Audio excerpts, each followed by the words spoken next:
สวัสดีครับเฮ้ยโดยสบายดีสบายดีไอ้โอ้ยกำลังเห็นหน้าครั้งแรกโอ้โอ้เป็นจังไดครับไอ้แม่เพิ่นแข็งแรงโอ้ก็ใครนี่จักหน่อยอยู่บ่อ๋อโดยถ่ายคลิปอยู่ใช่ป่ะแม่นายแม่นอ๋อโอ้ครับผมอันเป็นโดยเป็นจังไดไอ้สถานการณ์อยู่บ้านเป็นจังไดก็บ่ได้เป็นจังไดก็คือเก่าอ่ะเอ้ยโดยเห็นไอ้โยมาแม่เพิ่นก็เฮ็ดคือว่าแม่บ่สบายนะอ๋อโดยใครนี่จักหน่อยแล้วบ่อ๋อเราออกจากโรงพยาบาลแล้วบ่หรือจังไดออกมาแล้วอยู่เฮือนแล้วเจ้าอ๋ออยู่หั่นน่ะบ่เจ้าบ่ได้ลงใต้โดยลงใต้ไว้โดยลงใต้มาใต้อยู่ตอนนี้อ๋ออยู่ใต้บ่ไปแถวโดยแถวอันนั้นบ่ไปกับผู้ใดไอ้ย่าบ่ไปไอ้ย่าไปนำบ่บ่เจ้ามากับน้องเมฆนั่นแหละบ่นุ่งอ๋อวันนี้บ่นุ่งเนาะอ๋อบ่เราอันนั้นเราอยู่ท่าแตงบ่แม่นอยู่ท่าแตงอ๋อตะกี้เขาก็อยู่ท่าแตงกันได้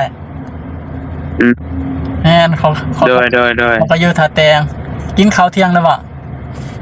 กินแล้วเรียบร้อยว่าจะกำลังสิออกไปเวียกบ่อ๋อคอยว่าเมื่อบ้านเขาว่าสิว่าอยากขอไปเล่นน้ำแน่นะเมื่อบ้านไม่ได้ยินดีเจ้ามาโลดอ๋อเจ้าอยู่เมืองใดอยู่เมืองใดสวรรค์เขตน่ะอยู่ซิโนเจ้าอ๋ออยู่เซโนอ๋อโดยเขาอยู่เซโนเลยเนาะอยู่ตรงเมืองเซโนเลยโดยอ๋อก็สบายดีอยู่บ่โดยสบายดีอยู่อ๋อโอ้ยกำลังเห็นหน้าครั้งแรกไปผ่านอยู่ว่าสิแวะยามใดก็บ่ได้แวะจักเทื่อเด้อ เมื่อบ้านมาซิโนอยู่บ่เมื่ออยู่ว่าปีหน้าว่าสิเมื่อเพราะว่าอยู่สวรรค์เขตนะก็อยู่สวรรค์เขตว่าสิแวะว่าก็เลยว่าถ้าเมื่อปีหน้าหรือว่าปีใหม่ยังว่าสิแจ้งบอกอายอยู่ว่าย่านอายบ่ว่างนะก็ว่าสิแวะอายนะเจ้าได้ครับมากับมาแวลิดน้ำเป็นยังว่าสิเอาของไปฝากอยู่โดยว่าสิเอาของไปฝากอยู่อันนั้นทำเมื่อนี้อยากได้ยังบ่สิเอาของไปฝากโอ้ยบุเป็นยังดอกมาลิดน้ำก็ดีใจแล้วสิเอาของเกรงใจบ่โอ้ยโดย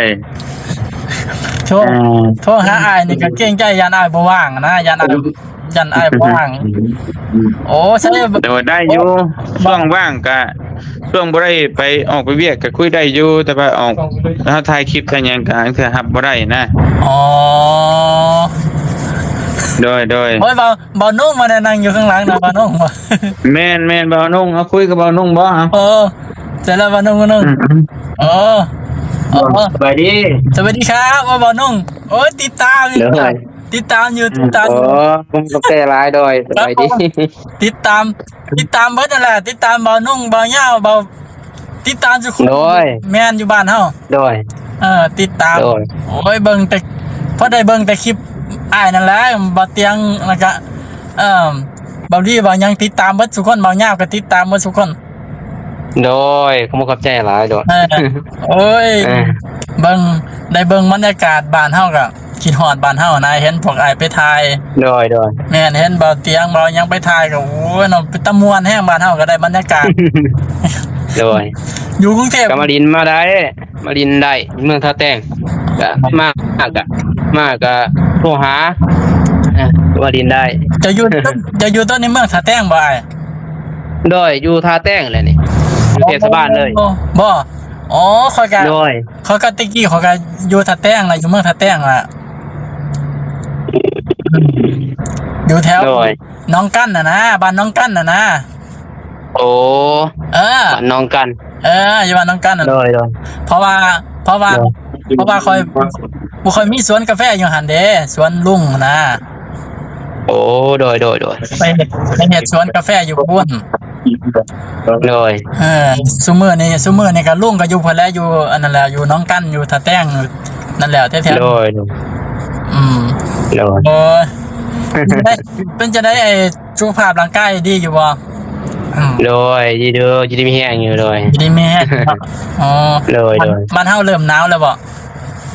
หนาวแล้วเด้2 มื้อเลย2 มื้อ3 มื้อเลย อ๋อ โดย อ๋อโอ้ยอยู่กรุงเทพกับพ่อได้เบิ่งคลิปพวกอ้ายนั่นแหละคิดฮอดบ้าน โดย แต่บ่ได้ ผม เมื่อ เข้าใจหลายโดย โดย บ่มีเวลาเมื่อ เนาะ กามาลินโดยก็รัดมากก็มาลินได้โดยยินดี โอ้ยเก่งอ่ะสุดยอดเด้อสุดย โด อด ยยินดีมาลินเนาะ อ่า ตัวหา อ่า ส่วนกาแฟ กินกาแฟ เจ้าเก็บกาแฟแล้วบ่อยู่บ้านเจ้าจะมีสวนกาแฟอยู่บ่ ครับโดย อ๋อเจ้าก็มีสวนกาแฟเนาะ มีอยู่บ่หลาย มีอยู่บ่หลายบ่